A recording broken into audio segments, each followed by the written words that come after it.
Now I get crucified and then I die and I get, and I'm buried, and then 3 days later God decides to bring me back to life.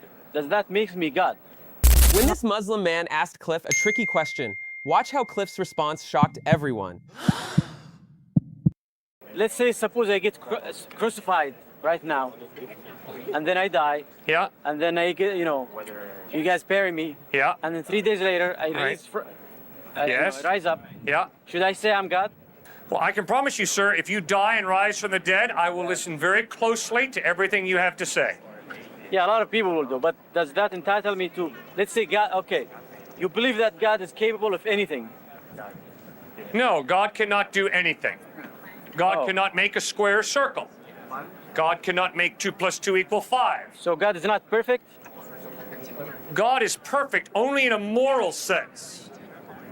God is not perfect in the sense that he's a computer that spits out perfect computer printouts called human beings who never err, who never sin. So God cannot make me die and rise in 3 days?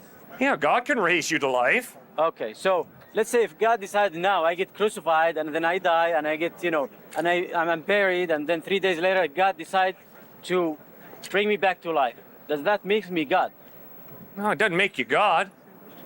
But if you claim to be God in human form after you rise from the dead, I will listen very closely to what you have to say. Even though God was the one who made me, go through all this process. Yeah.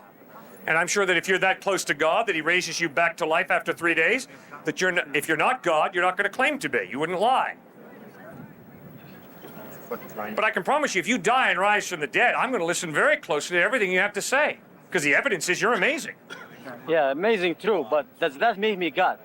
No, that's right, but Jesus claimed to be God in human form, and then he backed it up with a sinless life, amazing teachings, a death where he forgives his enemies, but most importantly, a resurrection from the dead. That validates his claim. I mean, I didn't claim that Jesus is God. It wasn't Constantine who made that up. Jesus himself claimed to be God. And then he dies and rises from the dead. That's important evidence that he's not blowing smoke, he's speaking the truth.